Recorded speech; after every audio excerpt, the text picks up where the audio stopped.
All right, what's up, YouTube? Presenting you the Inmotion RS 72 volt electric scooter, dual motor, 2,000 watts to each motor. It peaks at 4,300 watts, I believe. Has a 40 hour amp battery. So I've had an electric scooter, 72 volt Bronco, which I absolutely loved. Sold that because times were hard, and actually got this just recently. Currently waiting on my other, it's a twist throttle on here, right? Quarter twist. I'm waiting on my thumb throttle. I'm used to a trigger. I've never used a twist or a thumb. The twist is okay, but when you're going high speeds, I would prefer the thumb throttle. So I'm currently waiting on that.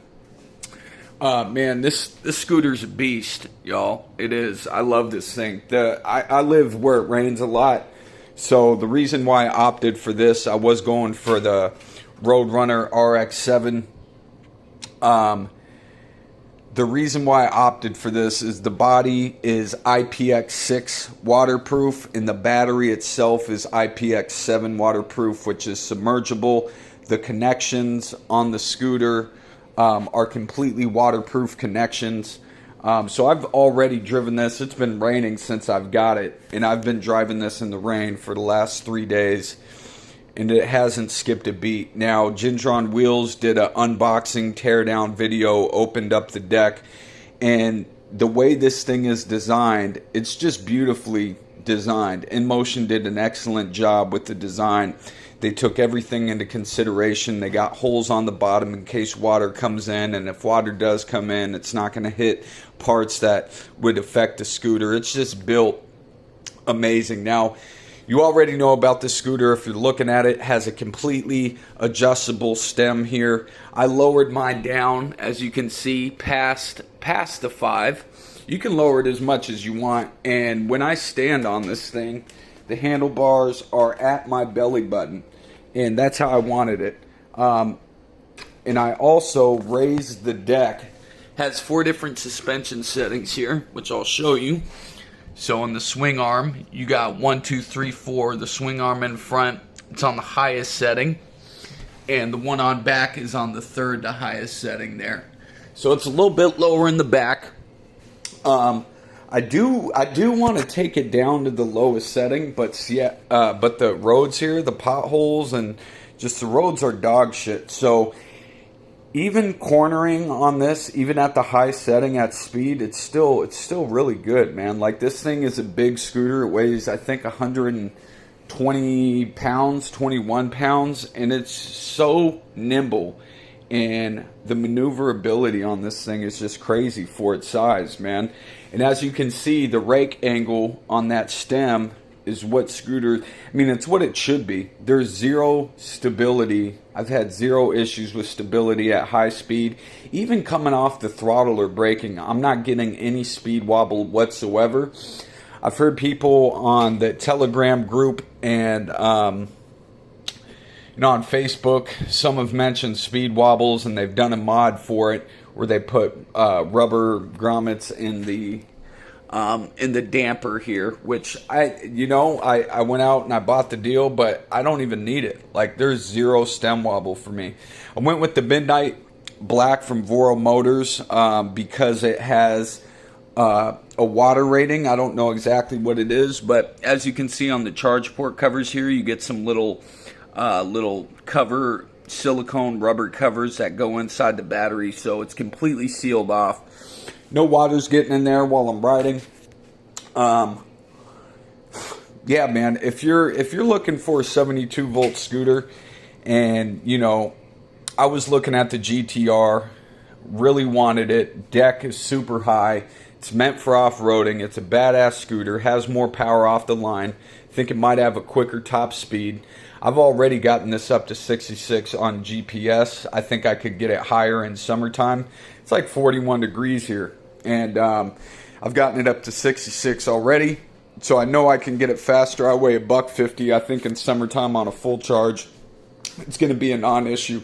The reason what steered me away from the GTR is, you know, because that has an IPX5 waterproofing, I believe, was the range. The range is pretty bad on that thing from what everybody's saying.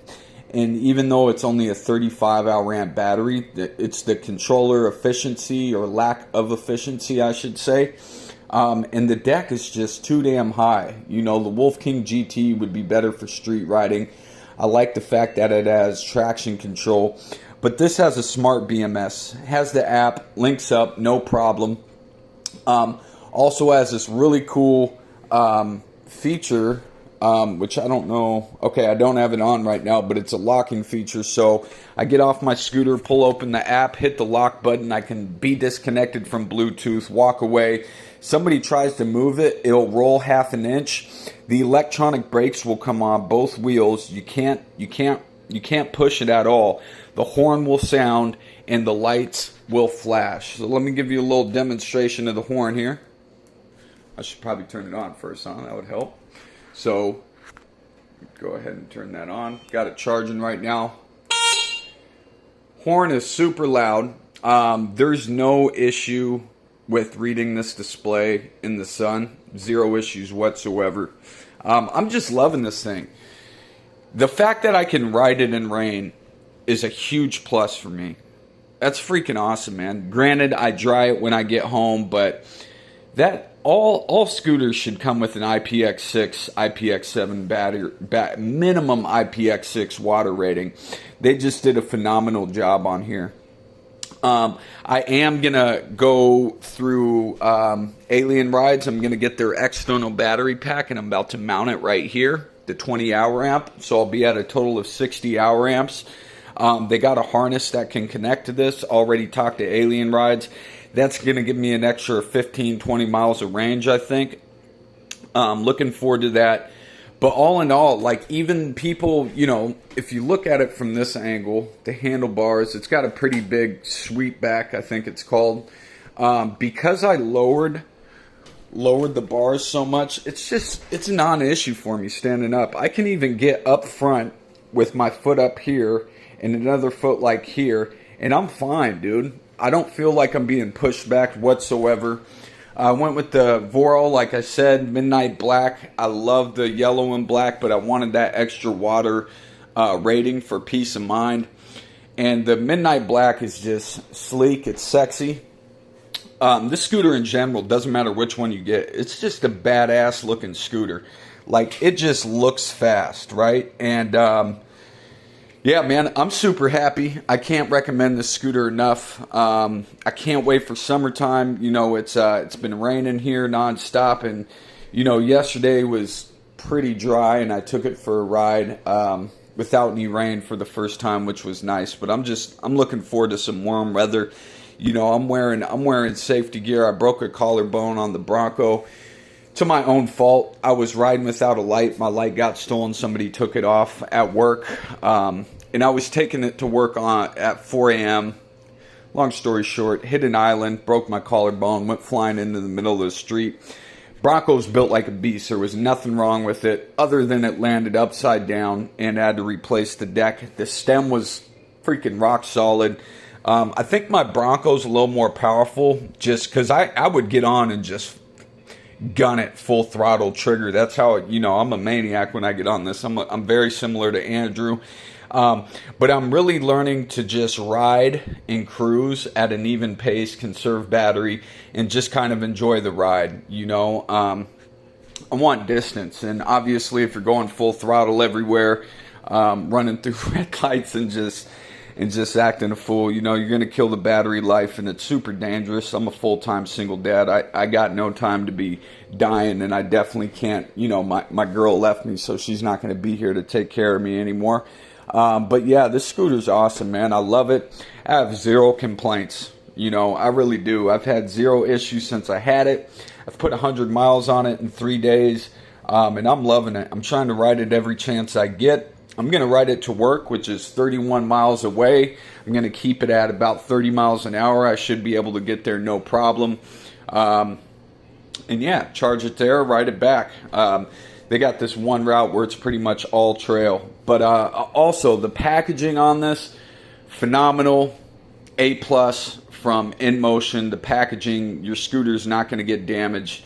They just did an excellent job. You know, this is their first performance scooter. I guess they have a couple of little commuter, 15-mile-an-hour scooters. This is their first performance scooter. And let me tell you, man, they did an excellent job. I cannot wait to see what they do for version 2. I'm happy. If they can get this up to, if they can market this as, or even come out with an 84-volt version, that would be super dope, like a real 84 volt, because a 72, when you charge it to a full battery, is 84 volt. I'm talking about an 84 volt next up from the 72 volt. More power, slap a bigger battery on there. Maybe the same battery that they used in the Tevron Fighter Supreme. That was going to be the scooter that I was going to get until I heard about all the stability issues. I'm really glad I did not get that scooter and I got this. I was then looking at the Roadrunner. I think another one to keep an eye out for is going to be the Roadrunner RX-7. That's going to be one badass scooter. Comes with Magera brakes off top. Comes with PMT tires. Getting a 40 amp removable battery, LG battery. It's got Luminar lighting. This new technology. That first scooter to have it. Looks super cool. It's going to be out next month. I didn't want to wait. And yeah, man, this is my quick review of the Inmotion RS. If anybody's in the market, highly recommend it. Shits on the NAMI, shits on the GTR as far as racing. The only scooter that I know that's faster, at least off the line, this might have at top speed, but is the Bronco. Broncos are super underrated. They're fast as shit, and they're just great scooters. But anyways, yeah, check it out, y'all. Peace.